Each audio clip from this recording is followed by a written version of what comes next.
Lu lihat itu persoalan lain. Persoalan lain. Lihat mukanya ini aja deh. Ini dari sini nih. Bukan persoalan itu persoalan lain. Anda itu pengulangan. Tuh. Dan semoga Allah Subhanahu wa taala menghancurkan sehancur-hancurnya para pelaku pembantaian 6 syuhada pengawal kami dan yang memerintahkannya, serta para aktor intelektualnya juga yang merestuinya, dan semua yang terlibat dalam pembantaian sadis dan brutal tersebut secara langsung maupun tidak langsung. Allahumma dammirhum tadmira waqtulhum badada wala tughadir minhum ahada ya qawi ya matin ya muntaqim amin ya rabbal alamin. Allahu Akbar. Allahu Akbar. www.fulus.in. Buat kalian yang nggak mau repot-repot dan nggak mau ribet bayar token tagihan listrik, bayar token internet, BPJS, bayar tagihan PAM, pulsa reguler, dan berbagai macam tagihan online lainnya, langsung aja ke nomor berikut ini. Kunjungi website resminya di www.fulus.in. Assalamualaikum warahmatullahi wabarakatuh. Welcome back, selamat datang lagi di channel Babe Aldo bersama gue Babe Aldo, YouTuber rakyat biasa yang terus ada kesehatan. Dan alhamdulillah, jangan lupa ngopi karena udah buka puasa. Bismillahirrahmanirrahim. Alhamdulillahirabbil alamin, wassalatu wassalamu ala sayyidil mursalin sayyidina Muhammadin wa ala alihi washabihi ajmain. Rabbi shrah li sadri wa yassir li amri wahlul 'uqdatam min lisani yafqahu qawli bi Nabi wa ali. Salam revolusi akhlak, semangat revolusi akhlak. Semoga akhlak kita jadi lebih baik hari ini dibanding kemarin. Panjang umur perjuangan merdeka, Allahu Akbar. Salam sejahtera bagi seluruh rakyat Indonesia dimanapun kalian berada. Semoga kalian semuanya dalam keadaan sehat walafiat, tidak kurang suatu apapun. Dan mudah-mudahan kalau ada yang sakit dari kalian itu menjadi sakit penghapus dosa, penambah pahala, sakit yang insya Allah segera disehatkan oleh Allah SWT dalam sehat yang manfaat. Amin ya rabbal alamin. Oke guys, jangan lupa ya di subscribe dulu ini, dan gue minta maaf ya, gue harus ngerokok dulu ya, soalnya ini menyangkut konten kita ini menyangkut ketua KPU yang gue bilang ini tolol ya. Menurut gue sih tolol itu bukan caci maki bukan tolol, itu fakta. Kalau orang bodoh dibilang pinter ya itu baru caci maki, itu baru penghinaan kepada orang pinter. Nah, namanya orang dapat anggaran triliunan tapi kerjanya begini ya, tolol buat gue. Tolol ya. Jadi gua harus sambil ngerokok ya guys ya. Oke, kita masuk ke konten. Ini tadi udah gua kasih tahu kan tentang si nih Hasyim Asy'ari ini. Namanya bagus nih orang, namanya bagus tapi bikin malu yang punya nama pertama. Serius. Kenapa be? Nah, di sidang MK alhamdulillah, Allahu Akbar. Allah bongkar juga nih, ada makar Allah di situ. Nah, ini diposting oleh akun Instagram Rocky Gerung Fans. Tim Hukum Amin menghadirkan ahli dari advokat Patra MZ. Ketua MK Soehartoyo kembali bersikap tegas saat Ketua KPU mencoba melakukan klarifikasi terkait fakta yang dibeberkan Patra MZ. Mendengar itu Ketua MK langsung melarang.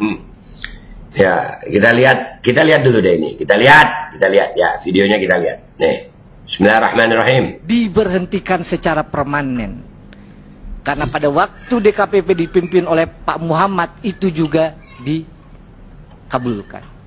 Nah, yang dikabulkan sebagian hanya dinyatakan bahwa KPU ini telah melanggar pasal yang disebutkan tadi dan diberi peringatan keras terakhir. Oke ya. Buat for your information, Patra MZ ini yang pernah menggugat KPU di DKPP dan dia menang.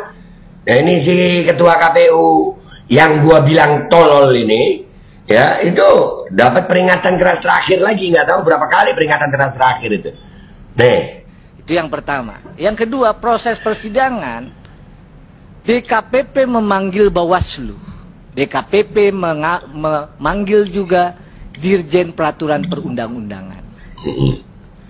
Pada saat persidangan, jelas Bawaslu menyampaikan dalam proses verifikasi Bawaslu tidak dapat melakukan pengawasan. Nah, kenapa? Karena sistem silonnya tidak dapat diakses. Nah, Bawaslu nggak bisa ngawasi. Nah, kebongkar semua kan di sini lo. Hasyim. Begitu juga waktu Dirjen DKPP dihadirkan, fakta persidangan bisa dibuka dalam putusan tanggal 5 tadi. disampaikan oleh Dirjen, ya, pernah KPU mengirimkan surat untuk perubahan peraturan KPU 7 hari setelah tanggal 16 Oktober. Saya ulang, 7 hari. Lalu oleh Dirjen PP dikembalikan yang mulia. Nggak bisa begini KPU. Masa langsung minta draftnya diubah dan disahkan? Harus konsultasi dulu kepada DPR. Nah, lihat nih ya, Allah bongkar semuanya. Allah bongkar semuanya, Allah bongkar. Tadi dikembalikan nih sama Pak Hasim. Tolong dulu. Ya, prosesnya konsultasi. Proses itu baru dijalankan setelah 7 hari, barulah ketemu tanggal 3 November, tanggal 3 ya, itu diterbitkan peraturan KPU nomor 23. Majelis mohon klarifikasi di peraturan mana yang diminta untuk diubah itu majelis. Tadi ada disebutkan oleh saksi peraturannya dimintaan KPU untuk diubah. Tahu tidak peraturan mana yang minta diubah? Jadi yang mulia, pada waktu KPU ini menerima berkas, Bawaslu menyatakan dalam persidangan mereka menggunakan pedoman pengawasannya dengan menggunakan peraturan nomor 19. Itu yang dia gunakan. Begitu juga KPU. Jadi pada waktu itu, berdasarkan peraturan nomor 19 tahun 2023, syarat capres dan syarat cawapres itu harus paling rendah 40 tahun belum diganti.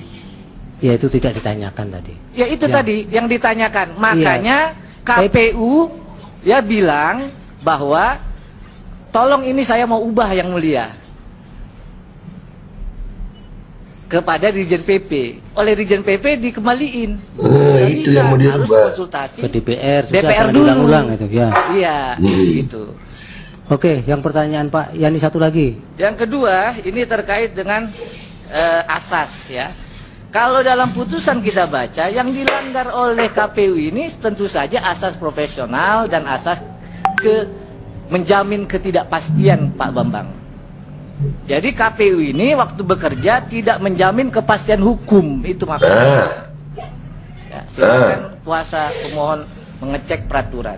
Ya, yang dari Pak Bambang, yang ada tidak pembahasan etik itu. Ya, KPU apakah ya menyatakan tidak sah ya di KPP ya? Seperti saya sampaikan, di dalam putusannya hanya dikabulkan sebagian. Jadi DKPP tegas menyatakan bahwa Pak Hasyim Asyari dan anggotanya semua itu telah melanggar 3 pasal.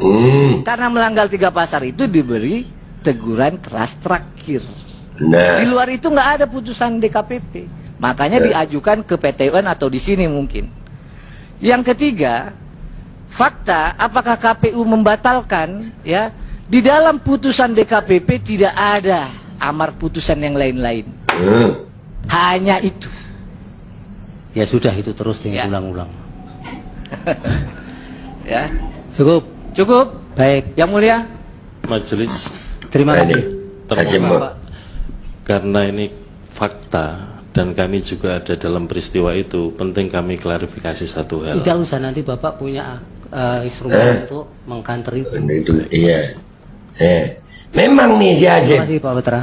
Nah, saya mohon maaf kalau ada kekurangan, saya juga mohon maaf. Kalau ada kebenaran, semua datang dari Allah Subhanahu wa taala. Wassalamualaikum warahmatullahi wabarakatuh. Waalaikumsalam warahmatullahi wabarakatuh. Ya, si Hasyim ini memang juga begitu. Dia nggak tahu instrumen pemilu instrumen dalam persidangan di MK, dia nggak tahu. Ini orang nggak tahu apa-apa.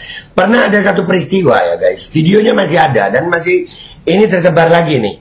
Ya, dia juga dulu ini mungkin pemilu sebelumnya ya, atau sengketa apa gua nggak tahu. Pernah juga begitu ditegur dan kebetulan hakimnya sama, Soehartoyo juga. Nih. Oh, iya. Langsung saja nih. saya izin kalau untuk pindah. Yang kedua, Saudara Nur Latifah. Ini. Nur Latifah ini KTP-nya tinggal di. Ini beda peristiwa ya, persidangan lama. Ini juga pernah ditegur sama Hakim Soehartoyo nih. Ya, makanya gua bilang ketua KPU ini digaji besar, digaji tinggi, tapi begini kualitasnya. Mau bilang, ya gue bilang tolol dah ya. Karena itu fakta gitu. Iya kan? Lanjut. Winong Sari ya. Nah, nih lihat nih ya. Di TPS di mana yang saudara saksikan tadi itu. Iya, betul. Iya. Sehari-hari tinggal di situ atau di kota lain? Di kota lain. Di mana? Di Semarang. Di Semarang dalam rangka apa? Menuntut ilmu, Pak. Sekolah, studi. Nah, lihat ya. Jadi pada hari itu, hari pencoblosan tanggal 17 April 2019, saudara 17 April 2019. Berarti ini sidang sengketa 2019, guys. Lihat ya. Orang yang 2019 sudah begini, itu dipakai lagi dijadiin ketua di 2024. Allahu Akbar. Pulang kampung dalam rangka nyoblos. Bukan pemantau, Bapak. Nah ini lihat sih. Iya lihat nih. Itu kemudian jadinya mengulang-ulang pertanyaan. Nah. Dia sebagai relawan tadi, Pak. Nah. Ini perlu saya tanya lihat. Karena memilih itu harus sesuai dengan KTP, Pak. Lu lihat itu. Itu persoalan lain. Persoalan lain. Nah. Lihat mukanya ini aja deh. Nih dari sini nih. Bukan persoalan itu persoalan lain. Anda itu pengulangan. Tuh. Ini di 2019 sudah pernah begini, 2024 dipakai lagi, makanya begitu. Orang kalau udah nggak punya malu, ya begitu ya. Orang nggak ada kapasitasnya dia sebetulnya jadi ketua. Udah pernah bersengketa itu. Nah, nih sampai ditegur hakim mukanya begitu. Nih ya, jadi ini alhamdulillah Allahu Akbar di bulan Ramadan ini ya. Borok ketua KPU dibongkar di MK. Ini makar Allah yang lain. Dan ini yang masih mau dipertahankan. Gini yang mau dipercaya. Kalau gue nggak percaya, terserah kalian mau percaya atau kagak. Gue Aldo pamit dulu, sampai jumpa di konten gue berikutnya. Wabillahi taufiq wal hidayah. Wassalamualaikum warahmatullahi wabarakatuh. Ketua KPU model apa lu? 2019 salah, begini masih dipakai lagi 2024. Diberhentikan secara permanen. Karena pada waktu DKPP dipimpin oleh Pak Muhammad itu juga dikabulkan. Nah, yang dikabulkan sebagian hanya dinyatakan bahwa KPU ini telah melanggar pasal yang disebutkan tadi dan diberi peringatan keras terakhir. Itu yang pertama. Yang kedua, proses persidangan DKPP memanggil Bawaslu. DKPP memanggil juga Dirjen Peraturan Perundang-undangan. Pada saat persidangan, jelas Bawaslu menyampaikan dalam proses verifikasi, Bawaslu tidak dapat melakukan pengawasan. Kenapa? Karena sistem silonnya tidak dapat diakses. Begitu juga waktu Dirjen DKPP dihadirkan, fakta persidangan bisa dibuka dalam putusan tanggal 5 tadi, disampaikan oleh Dirjen, ya, pernah KPU mengirimkan surat untuk perubahan peraturan KPU 7 hari setelah tanggal 16 Oktober. Saya ulang, 7 hari. Lalu oleh Dirjen PP dikembalikan yang mulia. Nggak bisa begini KPU. Masa langsung minta draftnya diubah dan disahkan? Harus konsultasi dulu kepada DPR. Maka dikembalikan nih sama Pak Hasim. Tolong dulu. Ya, prosesnya konsultasi. Proses itu baru dijalankan setelah 7 hari. Barulah ketemu tanggal 3 tanggal 3 ya, itu diterbitkan peraturan KPU nomor 23. Ya. Majelis mohon klarifikasi di peraturan mana yang diminta untuk diubah itu majelis. Tadi ada disebutkan oleh saksi peraturannya dimintaan KPU untuk diubah. Tahu tidak peraturan mana yang minta diubah? Jadi yang mulia, pada waktu KPU ini menerima berkas, Bawaslu menyatakan dalam persidangan mereka menggunakan pedoman pengawasannya dengan menggunakan peraturan nomor 19.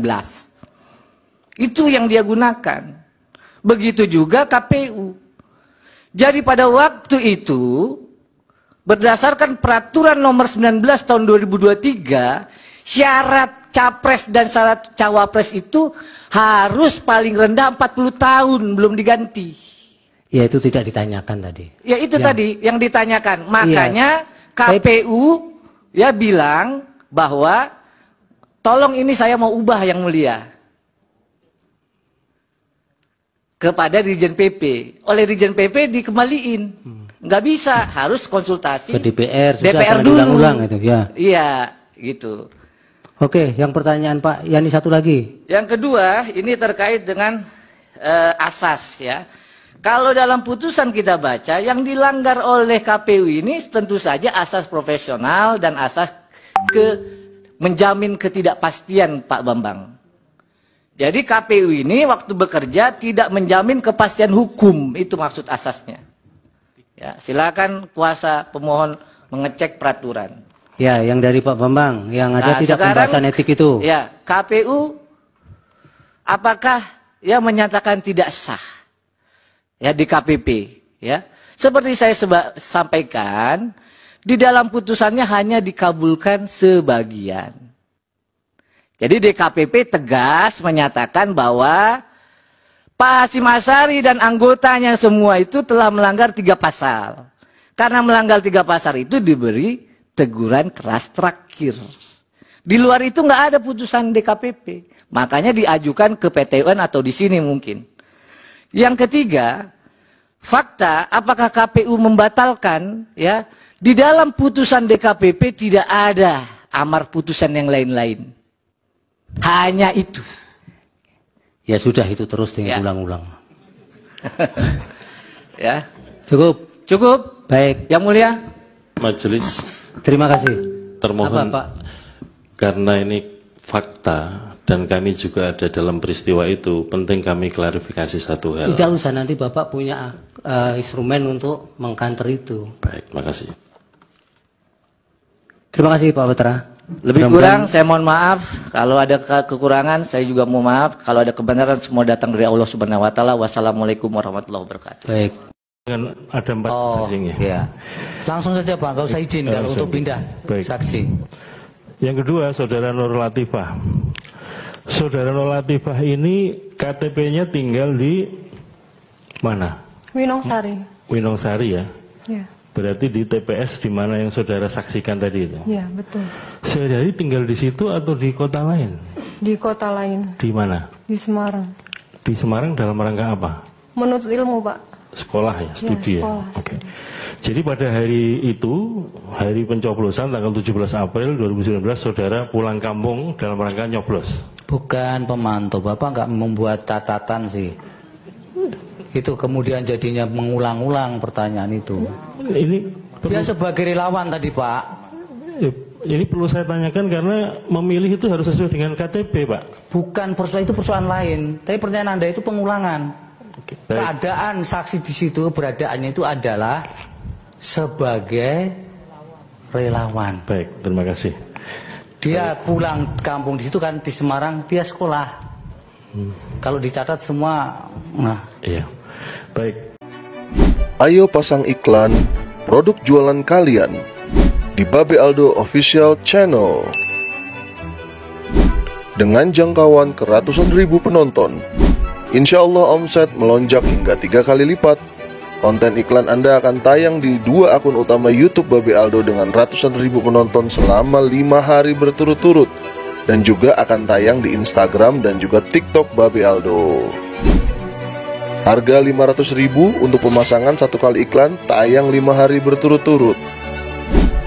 Untuk kerjasama pemasangan iklan, hubungi WhatsApp ke 0812 8385 8736.